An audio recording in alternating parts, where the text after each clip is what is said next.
What's going on, everybody? I'm Gremknot, Hey, I'm ChampionsTCG. and today we're going to do the Air Element review for the new set that's coming out on August 1st for Elemental Warfare. I'm super excited. There's a lot of new abilities here. What do any openers for this one, boss? I think this is probably one of your more favorite elements, I think, that's coming out.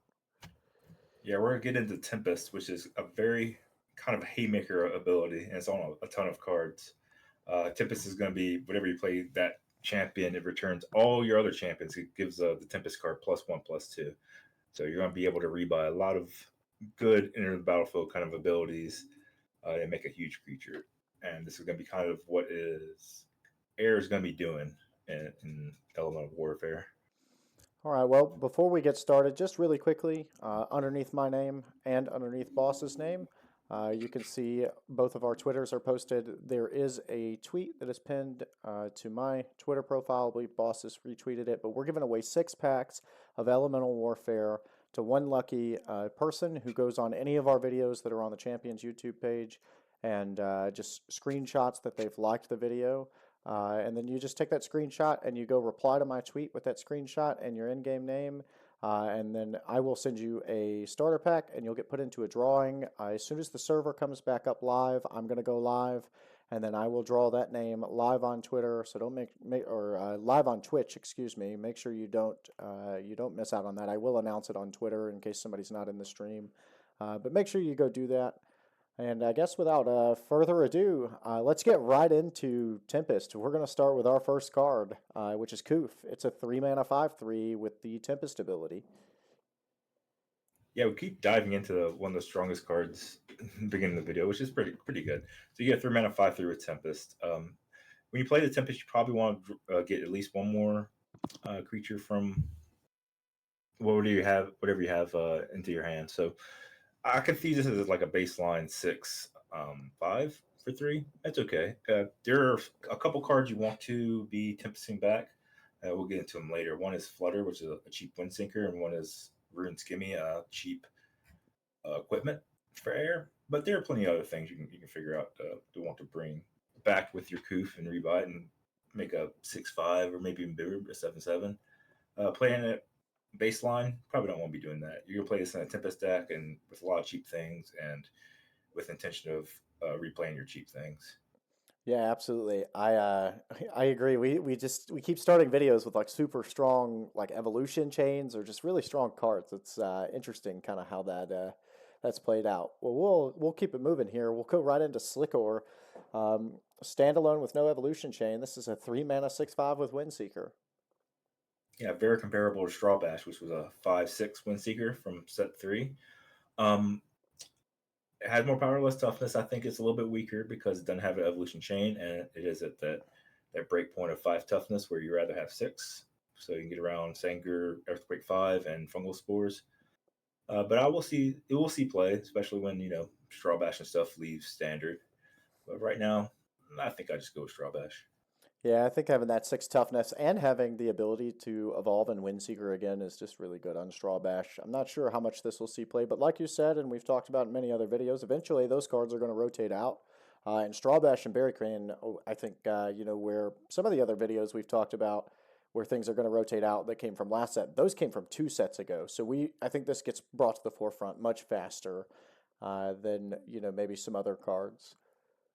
So we'll move into our first evolution line, and this is an interesting one. I kind of like what they've done, but we'll start with Squark. This is 2 mana 1/3 with Thunderbolt 2. I believe we've seen another card that looks like this. Yeah, this is very small. We saw Furry, which is a 2 mana 2/3, with Thunderbolt 1. So this is going to do more damage. I mean, optimally, you want to play it when they have like 5 creatures and you deal 10 damage. It's kind of an awkward spot because you want to play it early. So maybe it's only going to do 2 to 4 damage. And it's kind of small before you get into your Screech. But if you're making your deck for, Thunderbolting them and rushing them and trying to do a bunch of face damage, I can see the combo working out. It's not really a threatening creature other than your ability to either buff it, evolution it, or have the Screech. But I like the rate on it. I mean, it can be played, turn 6, whatever, when they have 5 creatures, and then you deal them 10. But you also can just play turn 2 and maybe deal them 2 or 4. just hope to get the Screech out. I think it's pretty versatile because it is cheap on its costs, but also very powerful in later on in the game as the game develops. It's hard to see how it will work out because the body is small, but its effect is pretty strong, I think. I feel like I would have liked to have seen this card with a 1/4 body, probably. This dies to a tsunami, which we've talked about, I think, a ton, is going to be probably prevalent, especially the first week or two that the set comes out. And ultimately, you really want it to live to get to the next chain of the evolution, which is Screech, right? This is a 5 mana 6/8, great rate with Rush. Yeah, we're seeing a 3 mana jump here, and the larger the jump on the evolution chain, the more you want to actually do work and make it happen. I think the stats are pretty good. Its 6 is enough to threaten the opponent's life total while also being big enough, along with the 8 toughness, to attack something and try to get some board presence, like whittle down their board. So I like the stats on it, even if I'm just casting it for 5. You wouldn't want it without like a Scorp because it's not that good in standard. I think it's below rate in standard, but if you're playing both, yeah, I think it could be a decent card. Yeah, I think it's decent. Yeah, maybe in some sort of air fire list where you're thunderbolting, you're wildfiring, you're rushing, you're combusting, you're really just trying to smash the face. I think it's good, and a 6/8 on turn 3 right off of an evolution, I think is a good enough rate to possibly squeak into standard and actually see some playability. So we've got Flutter Rock up next. This is an 8 mana 8/9 with Stormcaller 4. Yeah, it's a very big thing. So Stormcaller is whenever you attack with this, all your air creatures, including itself, get +4/+4. In this case, it would be +X/+X. This is just a huge thing. If you probably get attacked with it, you probably win because you're probably playing a bunch of air cards and you're just going to overwhelm the opponent. With that said, it costs a good amount. 8 mana is a lot, so I think this is going to be relegated to limited or a pretty decent target actually to get an egg out and get out pretty early. So if I'm playing this, I want eggs in my standard deck for sure. Yeah, I think egging it out is probably what you're looking to do. To me, and this is my opinion, I think there are probably better things that you can egg out. If it had rush or something of that nature, if you could attack as soon as you got your egg out, maybe, but you're going to give your opponent a chance to answer it. And of course, they're going to have to answer it because I think it probably takes over the game if it does attack and you have any sort of board state. So probably relegated to limited, and that's, I think, just perfectly fine. Great limited card, probably something that you pick up in a nice bomb. So next up on our list, we've got Nyx, which is a 2 mana 3/5 with a very familiar ability that we've seen before, Lucky Gust. Well, I really like this chain. It's 2 mana 3/5 with Lucky Gust. Lucky Gust means whenever it enters, you discard your hand and draw that many cards +1. So you're drawing a card, and you usually cast it when you have like some cards that aren't very good, like maybe you have too many high drops, or maybe you're playing this card late and you have too many low drops in your hand, things like that, or maybe somebody played a mud float on you have some turdies in your hand. But 2 mana 3/5 just draw a card. That seems pretty nice. And it goes into a pretty good evolution here. Yeah, and then so that's going to be Nixia, which is a 5 mana 8/8 with Infinite Strike, and is our first diamond card here in Air. Yeah, Infinite Strike. You can attack and then you can attack any number of creatures they have, and then you can finish off your turn with attacking them. Yeah, this is quite good. It's one of the best Infinite Strikes we've seen. We've seen Astra played as an Infinite Striker a lot, along with Freezing, the Blizzard ability. I see this being played along with Water a good amount. I think this hits very hard. I mean, I would not be unhappy just to cast this for 5 mana, and I would be very happy to play this on turn 3 after I played a Nyx. If you don't have Nixie in your hand, you're a lot more likely to draw it off the Lucky Gust from Nyx. So I could see this chain working out pretty well in standard, especially along with Water and this Blizzards. Yeah, I'll be interested to see how this one transpires into standard. A 5 mana 8/8 with Infinite Strike is great rate, and you know like you said, the +1 on the Lucky Gust is just fine. Like you're probably casting it at any point in the game. So it'd be very interesting to see kind of how that one plays out. So now we've got another Tempest card here. This is Muff. I believe I said that right. Or Moof. I believe it's Muff though. And this is going to be a 4-mana 6/5, obviously with the Tempest ability here. I think it's moth. I'm gonna say moth because it looked like a moth. That makes sense. Yeah, Moth. So it's a little bit more expensive than Koof. Koof might be like Puff the Magic Dragon. Anyway, it has 1 more power and 2 more toughness. I think I would rather have the cheaper card because you want to just fill your cards or your deck with cheaper cards, and you're gonna have to replay them too. So you're not gonna have all the mana in the world. When you play Tempest, you have a whole huge hand. You want to convert the cards in your hand to board presence.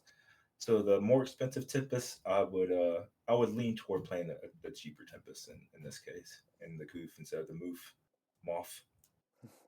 Well, I actually just kind of really agree with you. So I think this next card, there won't be a ton to talk about, but we've got a Moratorium, and it's a 5-mana 8/7 with Tempest.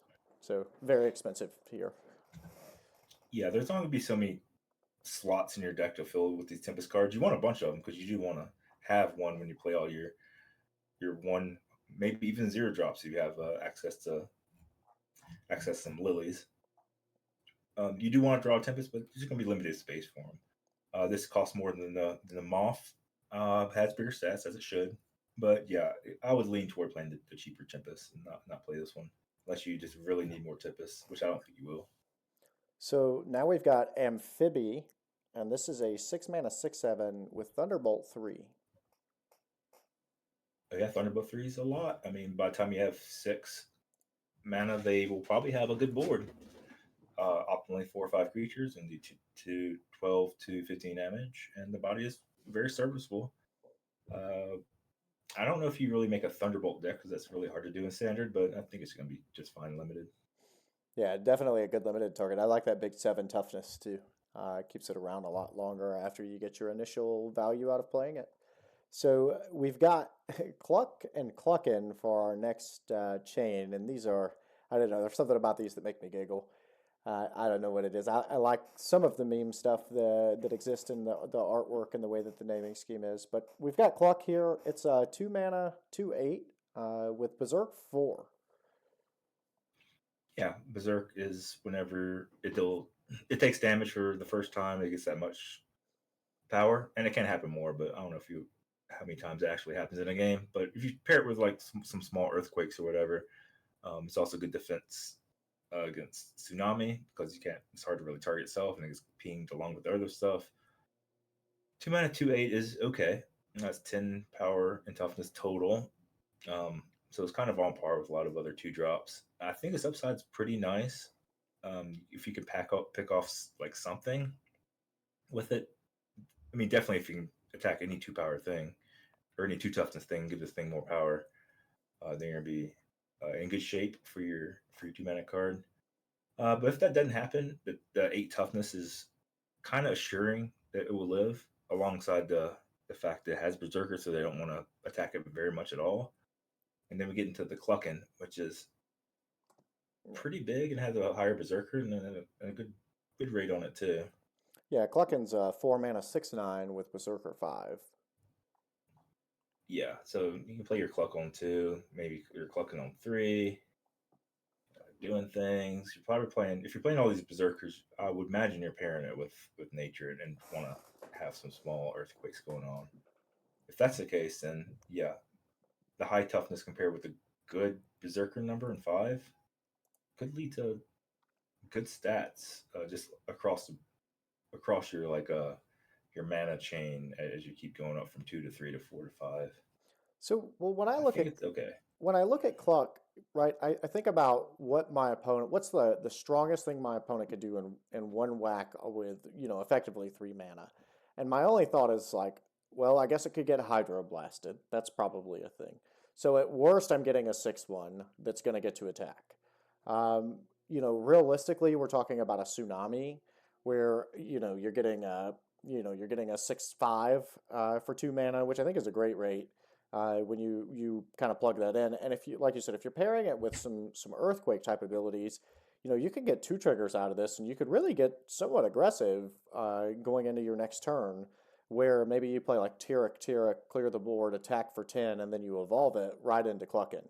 And now you kind of get all of that damage back. So it'll be interesting to see if this gets any plays. I don't know. Berserker's one of those middling abilities for me.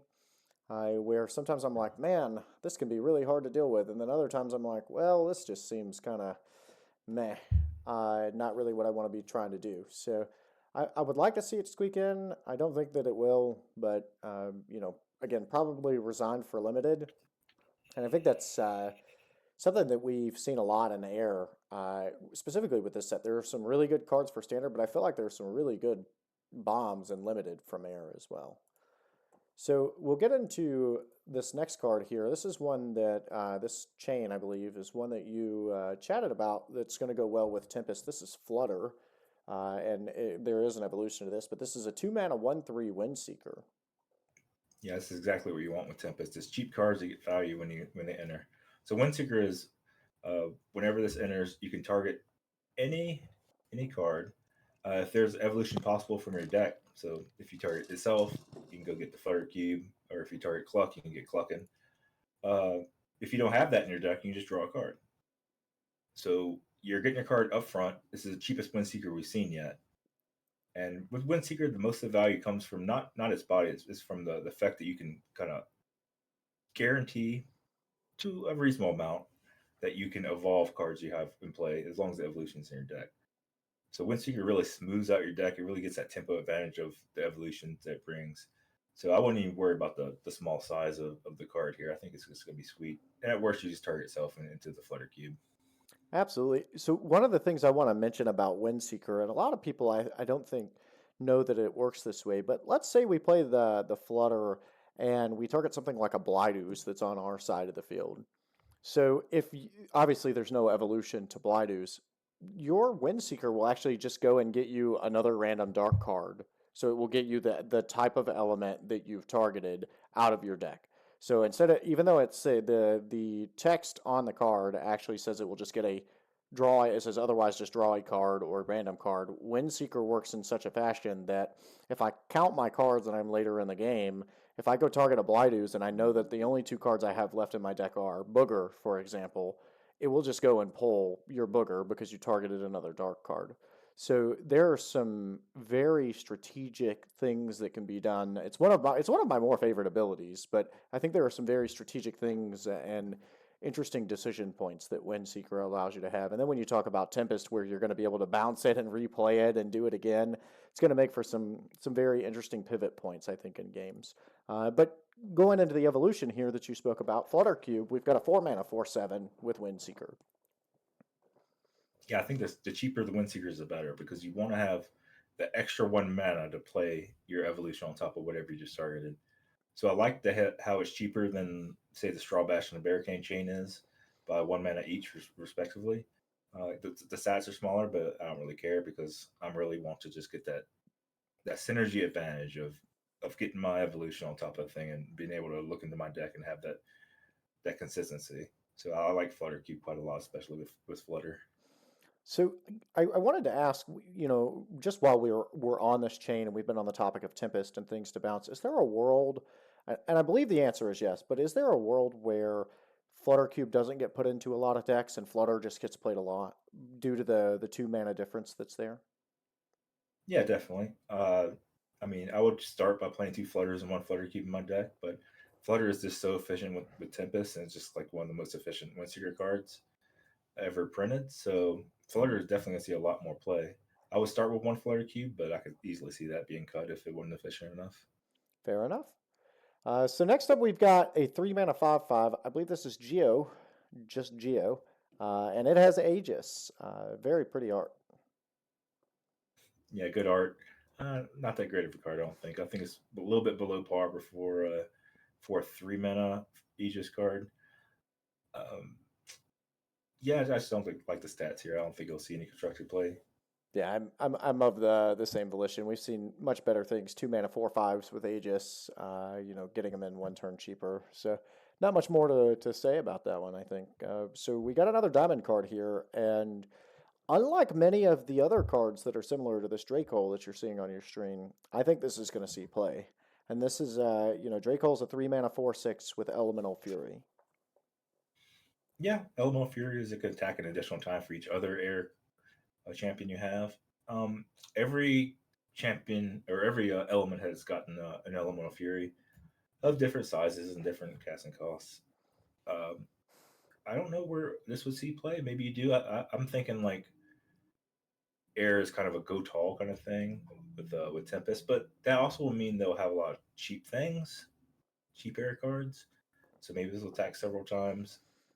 Uh, That's I kind of mean, it just my has to be in a dedicated air deck. Well, and that's kind of my thought process is that the Tempest decks are going to be playing a lot of cheap cards, and this being a 3 mana Elemental Fury, we've seen some 2 mana stuff, is only part of the reason that I think that it'll see play. The other reason is that big 6 toughness. Like this is something that you can play on 3. And one of the things that you see most often is you'll play an Elemental Fury card, and I've done this a ton with Water and a ton with like the Normie and the Normarath line. You'll play it and you're like, oh, I'm gonna get to do the thing, and then it dies. Your Normie gets tsunamied away. Your Draga, which is a 6/5, gets Fungarothed away.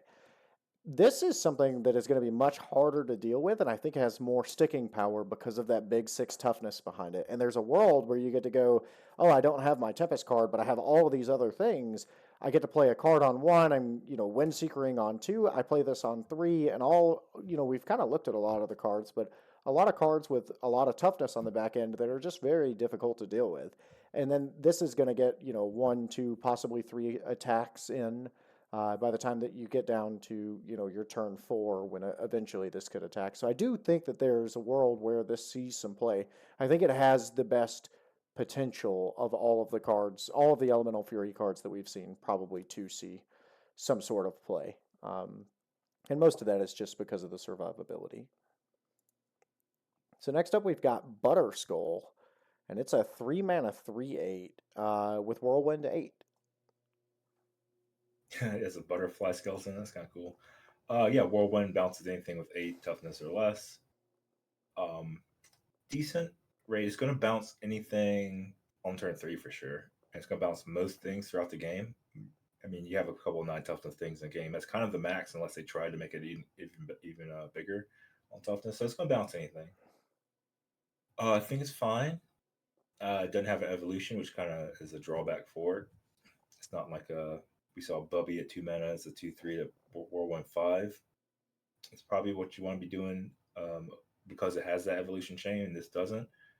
So it's just going to bounce like pretty much anything, but you're going to be left with 3 mana 3/3. And I don't know if that's good enough.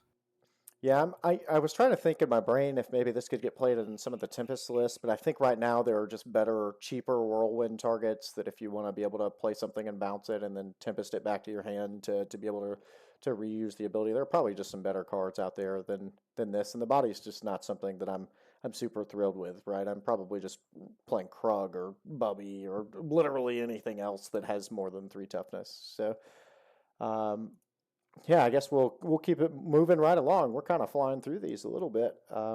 We've got Giga Rock. We've got another Stormcaller card that's a 4 mana 4/7 with Stormcaller 1. Yeah, I don't like this that much. I think the stats are just a little bit low. The Stormcaller is very low. You're trying to get paid for sculpting a board to this is an attack. I mean, it has 7 toughness, so it will survive more than other Stormcallers we've seen at this rate. But yeah, I don't think it all adds up to a card I won't put in my deck. Probably not. And I don't think we're seeing enough Stormcallers as of yet to make just a whole Stormcaller deck. Maybe there's a world where that happens, but I don't know. Just not really what I'm looking to do. So next up we've got Ghast. Ooh, yep. That's I believe that's how we're gonna say that. Ghastool. It's like Ghoul Ghast or Ghast Ghoul. It's a 3 mana 4/6 with Elemental Guard. Yeah, so this can't be targeted by direct effects from your opponent, nor can any of your other air creatures. This can be nice with Tempest a little bit because with Tempest you're gonna make one big creature you want to protect. I don't know if that's gonna come up that much enough to put a 3 mana 4/6 on my deck. I can see people trying it. I don't I don't know if it'll be efficient enough. So this is probably what I'm most interested to see, and it's not just for this card, but I'm interested to see what the meta does when this finally does release. Because I believe, as you said, air wants to go tall. I think, some of the other elements in elemental warfare, water, for example, wants to go tall. And right now, at least in standard before elemental warfare, we're seeing go wide almost. In my opinion, it's a go wide. We're either going wide or all of our removal is targeting everything, right? We're playing earthquakes, we're playing fungal spores. So the reason I mention this is if everything goes tall, the decks that are trying to play control or controlling or anti-meta are now going to move to things like obliterate and hex to be able to get rid of these things that are going tall. There's no longer going to be the earthquake focus, the fungal force spores focus, and that's where I think this maybe could squeak into a standard deck or two. And the same across, other elements that exist, where the meta kind of shifts and it's just all like buggers and blighdoos and we're hexing things and we're single target removing things, and then I think this probably sees some play. But if the meta stays the way it is and we're fungal sporing and earthquaking and tsunaming, this is not going to be. I don't think it'll see any play after that. So next up we've got Stinga. It's a standalone card. We've got a 2-mana 6/3 with Overkill. Yeah, it's one of the first 2-mana 6 power creatures. Is like I think it's like a 2-mana 6 power 6/2 with provoke honk something like that. Yeah, Anyway, Hank. I like the rate a little bit here. It's not great, but I think it's fine. It's not really going aligned with what you want to be doing with air, unless you're going toward that say Thunderbolt route. Because Overkill could be kind of nice. I mean, play this on 2, and you could tack over there, say White Lily, and hit him for 5. Especially if you have your munes in play or munes in your deck and things you want to really slim down their board to take advantage of. I think it's okay. In the very most aggressive of air decks, I can see it making a slot. But I mean, I just like the card. I don't know if he'll really see much in standard after the metagame develops a bit. But I mean, I like the card. I think it's cool. I liked the was it Pixie from the last set? There was a 7/4 with Overkill, also in air. I really liked it. It just never I could never find the right shell to really play it in. This is, I think, on par. You're only losing a power. You're getting to play it a turn earlier. You're getting the Overkill ability, and I feel like we're pushing air into a super aggressive, you know, uh, line of play with all of the new cards that we're seeing. And I think maybe there's a world where this and Stormcaller and Rush are being played kind of simultaneously. And maybe this finds a home. It would be Mm-hmm. very neat if it did. So next up we've got Valenclaw, and I think this is the first Stealer that we've seen inside of Air, uh, at least from this set. And this is a 3-mana 3/4, and again with the ability Steal. Yeah, this is the first Stealer in air that I can recall. Yeah, Steel takes the top card of their deck and puts it in your hand. It's a little bit inefficient. There are better options just in normal, which most decks will have access in normal after the heroes are all laid out, all the named heroes. Um, yeah, I think it's just too small. I think there are better steel options. So I would just have to see if air gets really big benefits of just being all air before I think about putting this in my deck. Yeah, I'm kind of in the same boat. 3/4 body's just not something that I'm super thrilled about. And as you said, it's kind of inefficient. We're just not getting the numbers on this card that I think we really need to see in order for it to be playable. Speaking of big numbers, we've got Pinky here. It's a 4-mana 4/5, but it's got that Whirlwind 12. Yeah, if you stay ahead, this is going to bounce anything, get rid of just any opposing card on the field. Uh, for 4-mana 4/5 that gets rid of anything can be pretty good. You really need to keep the pressure up to make sure they can't redeploy whatever they can uh, to really punish you for this. But War 112 is huge, and you just have to, yeah, like I said, you have to make sure that you can really get your value out of putting the pressure on them before they can they can take their card advantage and use it against you. So without, I don't want to knock the fact that it has Whirlwind 12, but I do want to ask a question. As somebody I think that I value the opinion, and many of our viewers value your opinion here. What is the big difference between Whirlwind 8 and Whirlwind 12? Is there a world where I would rather play Whirlwind 12 than Whirlwind 8? I mean, a lot of the good cards do have 9 toughness in standard because they're trying to avoid that critical 8 from Cyclonius and Charlene. So they do show up a lot. A lot of those 9 toughness cards do show up with good enter the battlefield abilities. Um, so the things that you want to bounce compared to 8 and 12 may not be that much, but you do have just more versatility. I mean, you can bounce your own stuff that's really big. The bigger the number, the better, but I don't really know how much it really matters Well, for me, between 8 and like 12. like I feel like, and this is, again, just kind of my own personal experience and opinion here, but like I played a couple of games against some of the air decks, some of the tempo lists, and it's like turn one, they play a thing. I don't play a thing on turn one, or I play an egg. My egg dies. We exchange. We get to turn two, and then it's like Bubby, bounce your thing. Turn three, Krug, bounce your thing. Turn four, yay, bounce your thing. And like by the time I get to turn five or six, I'm just dead.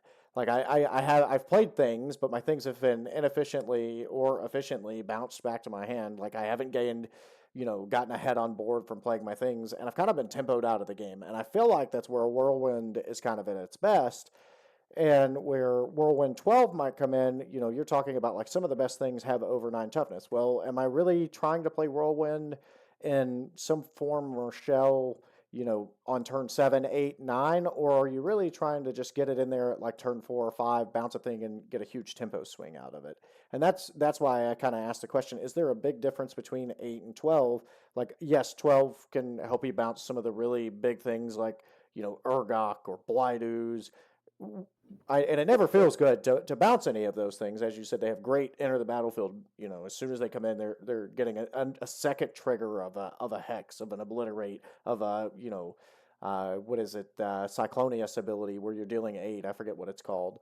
But to me, I think I'd probably just rather have like the 3 mana that we've seen earlier in the element. But that's just my own personal preference, I guess. Yeah, it's an inefficient catch-all. If you want to catch all in your deck, you can play it, but there are better things you can play at that slot for sure. Well, next up, we've got Window Marth, and I don't think we'll have a ton to say about this, but we've got a 6 mana 9/9 with Tempest. And I think we had kind of spoke about these. We really just want the cheaper Tempest cards. Yeah, this is the biggest Tempest card in the set, but also probably the one that will see the least amount of play, just because, yeah, you want to replay all your cards you Tempested back, and you got to be cheaper on your mana if you're going to play that effect in your deck. Well, next up, we have got Wispo, and unlike Valenclaw, our former Stealer, I do think that this card is going to see some play. It is a 3 mana 4/5, and it has Greed. Yeah, I mean, currently we have Pukey, which is a 2 mana 4/4 with Greed. Greed says you draw a card when it enters. If it's the only champion you have, you draw 2 cards instead. So, yeah, you're always going to get your card back for this. That's going to be coming out pretty early enough where maybe you don't have another champion to play to begin with. Doesn't have a chain. You may like it, but I think it's kind of pushed out just by the fact that Pukey in set 3 is just better. But, like always, when sets rotate out, cards like this can see some sunlight after a while. So the reason I think, and I think this one's going to see almost immediate playability, and the reason I say this isn't for probably any reason that anybody else has thought of or that you're thinking of at the moment, but a lot of our new entry players watch other people's videos and they look at deck lists, and one of the cheap meta deck lists that's been out that you see a lot on Ladder is, what is it? It's Storm Surge, is that what it is? Supercharge, excuse me, where you need cards in your hand. And they're playing the 3 mana 2/6 Greeter in their list right now. And I actually think this just kind of takes the place of that.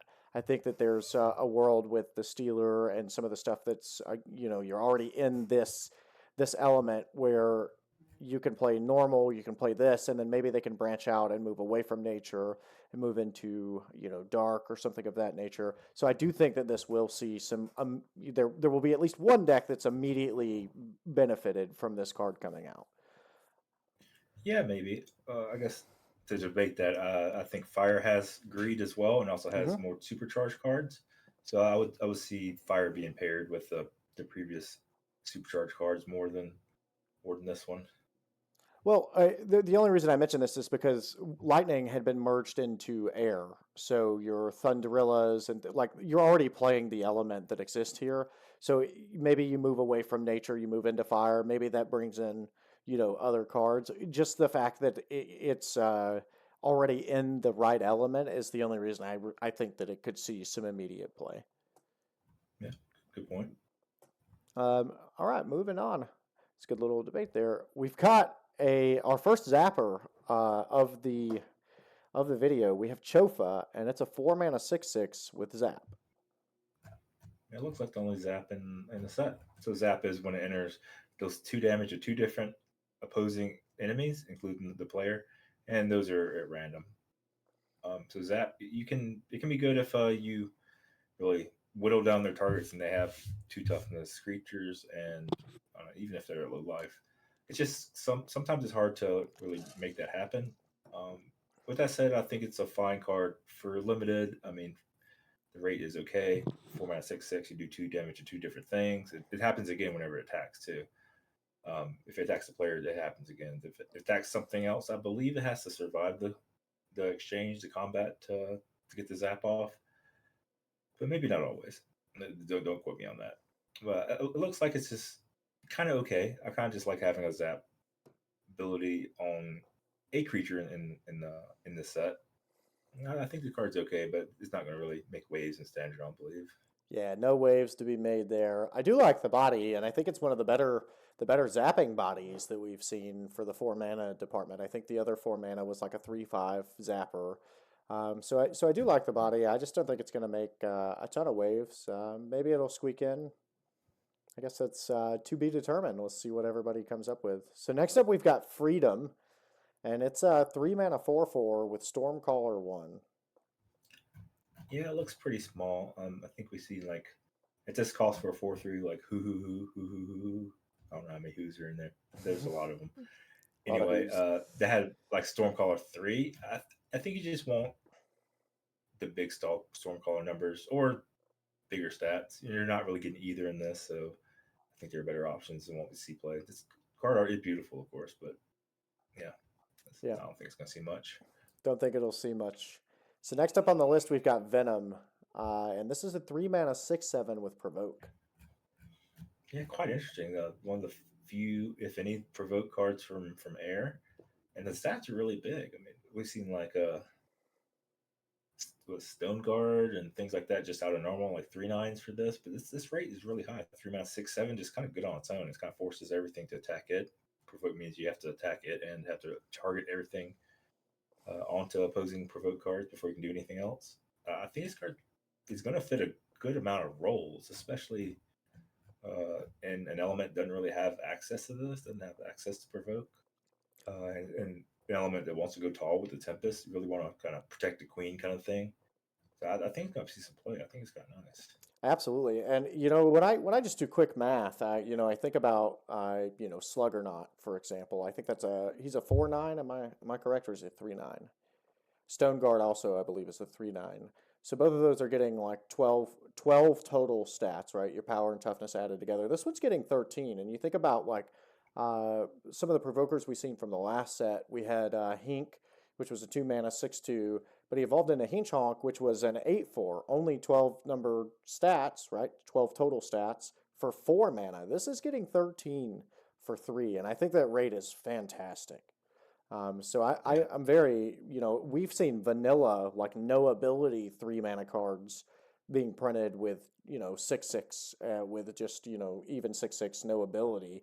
The fact that this has provoke and it has to be targeted, and it has such a huge rate, I think it's going to see, as you said, it's going to see play and it's going to fill a ton of roles. So yeah. really I brief, think go ahead. it's a straight up good. Yeah, you're Yep. right. So really briefly, we can touch on Wendy. I don't want to dive too much into this, but as always, we've talked about this. This is Wendy. It's a 4 mana 5/8 with Windseeker, and this comes off of the Gemini genetic split ability, where it will pull one of the random elements. But we'll talk about the card kind of just on its face value, and I guess we'll go from there. Yeah, on face value is pretty decent. It is +1 power and +1 toughness compared to the Flutter Cube we saw. It doesn't come with that free like can win secret to itself kind of thing. Um, you probably want to put this in your deck with Gemini, but it's not quite necessary. Cause I think the stats are just kind of decent. 4 mana 5/8 that either smooths out your evolution kind of plans or just draws you a card. It could see play. I mean, it could see play without Gemini. I think the stats are kind of decent. But of course, like all kind of cards that are pretty decent, I'm kind of like, about it's going to be good and limited. Yeah, absolutely. This card will 100% see play in limited. I just, I don't want to speak too much on the Wendy, but I want to point out, like, this is a great example. This is a 4 mana card with 13 total combined stats. And we're going, hey, this could see playability by itself. The Venom we just looked at is a 3 mana card with same realistic, like, stat value in 13. So I think it's unusual to see 3 mana cards with that. And I think 13 is about the right rate. 13 or 14 is about the right rate for a 4 mana card to kind of see playability. But it also depends on, like, this one's got a big butt, if you will, right? It's got nice toughness to it. So because it has nice toughness to it, it's going to have some survivability. It's going to be able to Windseeker out some things. And I think that's what kind of makes this playable. If this was like a 12/1, is this playable? Well, probably. Somebody will find a way to exploit that. Or if it was a 1/12, would you play it? No. So, even though I say, hey, this is getting 13 stats and I think it's going to be good, the stats also have to kind of be, aligned with whatever your deck's trying to do and, some survivability. Like if this was a 1/12, we probably just never play it. Like somebody out there would play it and find some way to like Psybeam it around or something, but it's not gonna see a ton of play. So just important to keep in mind, even though we look at a lot of bare stats, that it also is important about where those stats lie as well. So next up we've got I'm gonna try this. I believe this is turquoise. Jeez, it just hit me. It's turquoise, like turquoise, the color. Wow. I don't know how I didn't get that. It's a 2 mana 0/4 with hatch. Go ahead. Yeah, turquoise. I think this will be one of the weaker eggs. We already have 2 eggs in Azure and Teal that go for air right now. You're not really egging out huge things. Like we said, there are some big Tempest cards, but they aren't like 8 or 9 mana. There's an 8 mana the Flitter Rock with the Stormcaller that you want to egg out, but I think that you're just fine with the 2 eggs you have right now. So the four toughness 2 mana eggs are pretty strong across the board, but I think this is going to be one of the less played ones in standard. Yeah, I 100% agree. I think that's going to be the case with all the elements that already have 2 eggs going in, 2 1 mana eggs, that is. So eventually this will see play, as we've always talked about. Things will rotate out, and eventually this will become a staple in every deck. But for, standard in 3 days, no.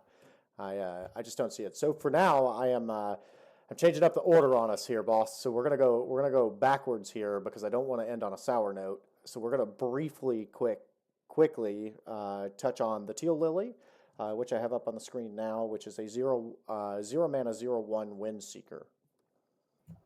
Yeah, it's going to be super rare. Windseeker will replace itself for sure. So you have 0 mana draw card, which is going to be great, but it's also just going to fill out your curve, whatever you need. Um, Unlikely to be a turn 1 play in case you just want to kind of cycle this card for another card and just have a piece of digital cardboard in play. I think it's extremely strong because at worst it just replaces itself. But its strength is going to be whenever you have an evolution chain existing in your deck, and you just kind of just go ahead and go get it. But with Yeah. that said, it's going to be really rare, so you may not even see this card very much. So you can get it off the harvest ability. I guess that's one way that you could get it, but that requires you to obviously play a harvest card. What I will say is, as you said, it just replaces itself, and that is deck thinning. And in a world where your decks are 35 cards and you're already, you're starting with basically a sixth or a seventh of those cards already in your hand. I don't think we're there yet, but I do think that we could eventually get to a point where you could just kind of thin your deck and, cantrip as you would, where you're just kind of recycling cards and really weave through your deck quickly. I don't think we're there yet, but obviously, I do think that there's a world where eventually we could get to a place where this, the one person that ends up with this, or the two people that end up with this, because it is extremely rare, um, where they have some sort of advantage where they're able to go through. But most likely, it's going to be used, as you said, to let me go get my evolution because I need to go get my evolution. Um, so, and then we're still kind of going backwards here. So we're going to go to Windy Cliffs just really briefly. This is a 2 mana 0/5 with Otherworldly. Yeah, pretty weak. It's pretty win more. Doesn't have enough toughness to really survive and attack through most things that would come out in two. You need a board presence for Otherworldly to matter. What Otherworldly means it gets +2/+2 in this case to all your other air cards, but it doesn't buff itself. So it's very vulnerable, very dependent on it, you needing other air cards in play. So I really don't like these, and I would avoid them. I 100% agree with that. So now we're going to move over to Evelyn Tier, Goddess of Wind. This is the crafted card for the air set. It's a 4 mana 6/6 with Tempest. So it does cost more than the Koof, but costs the same as the Moth. But it has one more toughness than Moth, and we will see hopefully a good hero for Evelyn Tier because all the named cards getting kind of independent heroes for him. Yeah, I think the rate is kind of good. I didn't like Moth as much, but the extra toughness does help, and I'm curious to see how the hero will shape up. Yeah, I think that's kind of the question with all of the named cards.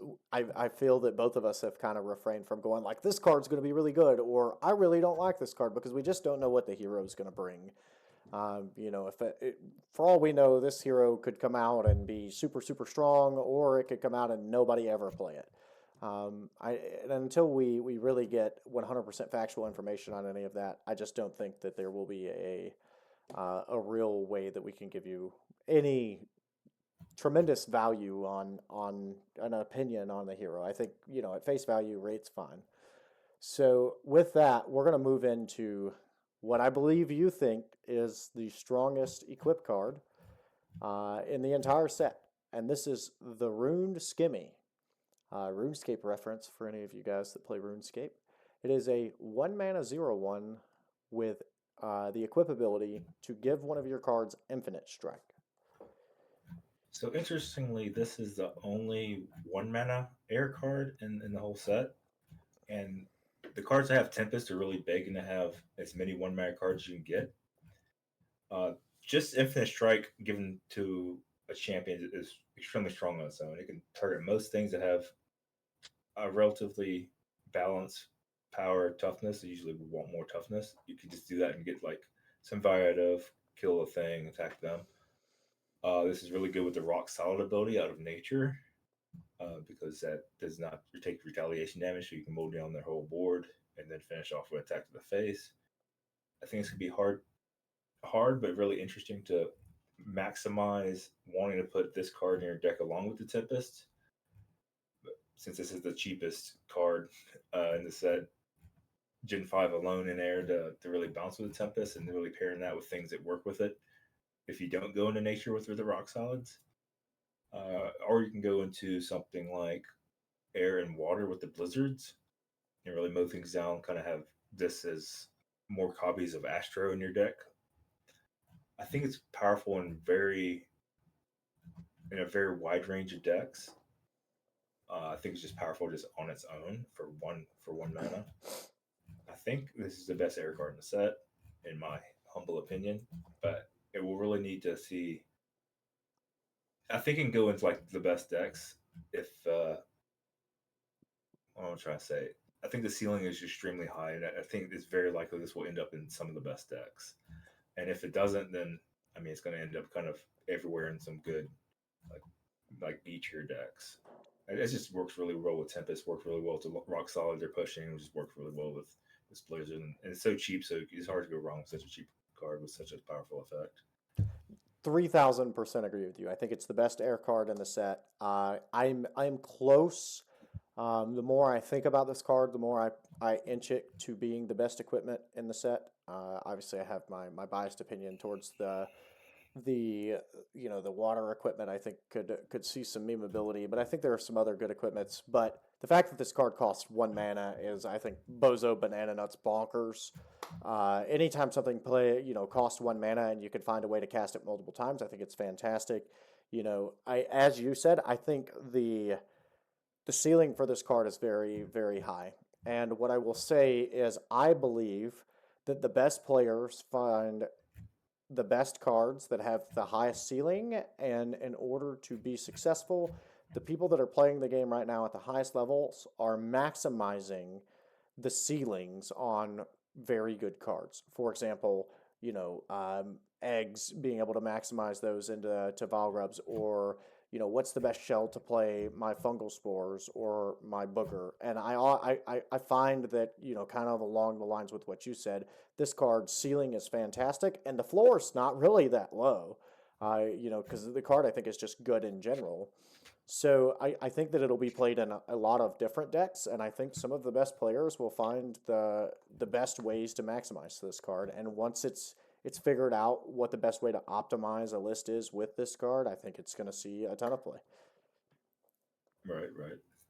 So with that, we've hit every card in the set now. So just as we have done with every other video, I would like to kind of turn it over to you. And what we try to do here is we rate the set, the element inside of the set, between 1 and 10, on how strong overall we think this element is. So this is telling us to do Tempest things. It's telling us to do Infinite Strike things. Koof is the best Tempest card because it's the cheapest, and it's ready to go on its own. It has some cheap Thunderbolters in Squark, which has a good evolution too if you're doing that aggro line. The Nixia line is good because that's a cheap 2 that draws your card and goes into a great Infinite Strike. If you're doing the Infinite Strike plan, you probably want that with the Rune Skimmy. Has cheap Berserkers and the Cluckin'. I like what's going on there. Has plenty of other Tempests at pretty decent rates. I'm thinking that Koof is the best, but not by no means the other Tempest cards is bad rates. I think they're just, you should want to play the first ones primarily. The cheapest Windseeker we've seen in Flutter with a good evolution of Flutter Cube. Some stuff, some overkills, some whirlwinds. Not really much to say about them. The Rune Skimmy, which I think is the best, could be the best. I would not be surprised if it's the best card in Standard. I would not be surprised. I'm not saying it will be, but a 1 mana huge effect card is the kind of card that may just come to the top of the cream as it is. Yeah, I guess that's about it for a little overview. The rating that I'd give it pretty high. So I think the ceiling is extremely high. I believe that Tempest and Rune Skimmy decks may be the best decks. So I have some good expectations, and there's some good fillers in there, some cheap Windseekers and whatever. So I'll give it pretty high, about an 8.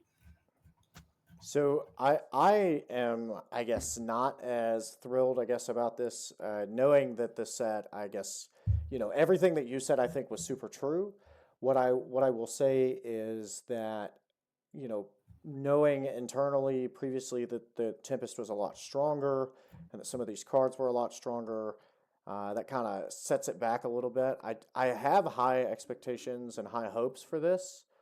I'm just not certain that it's going to be, one of the more impactful elements. It'll probably be in the top half, but it's definitely not a bottom half element. But I don't think it's number 1 or number 2 element. So I'm actually in the 7 range. So you gave it an 8. I gave it a 7. That puts us at a 7.5. Does that sound right? Yeah, I think this could be the strongest element or middle of the road. I don't think it's. I wouldn't put it like third. I think it's gonna be number 1 or number 5, just depending on how prominent Tempest works out and how much Rune Skimmy and Infinite Strike actually happens. Well, I guess just in my very briefly, in my thought process is I think I'm less inclined for the Rune Skimmy and Tempest as I am the cheap Wind Seekers and some of the aggressive abilities that exist, which I guess is why I kind of end up at three because Air itself is already good, and there are some very playable cards like the cheap Wind Seekers, for example, having the ability to play some of the rush stuff. You're getting Thunderbolts that I think are going to see a little bit of play, and just a couple of odd end things like that. So, with that being said, I don't think it's going to be number one. Um, just because there will be people that build around Tempest. I just don't think that that's probably the best thing that you want to be looking to do right now. But I also don't think it's going to be five because I think there's enough cards in it in the set for Air that'll be playable in decks that already exist without needing new innovation. And I think that's It, kind of where my thought process lies on it. it could be completely true that water is the best because of Tufus, and that Tempest is only good because it's bouncing Tufus back over and over. Well, that's also possible too. Who knows? That's absolutely a very very good theory crafting thing that you can do. But with that, that wraps up our review.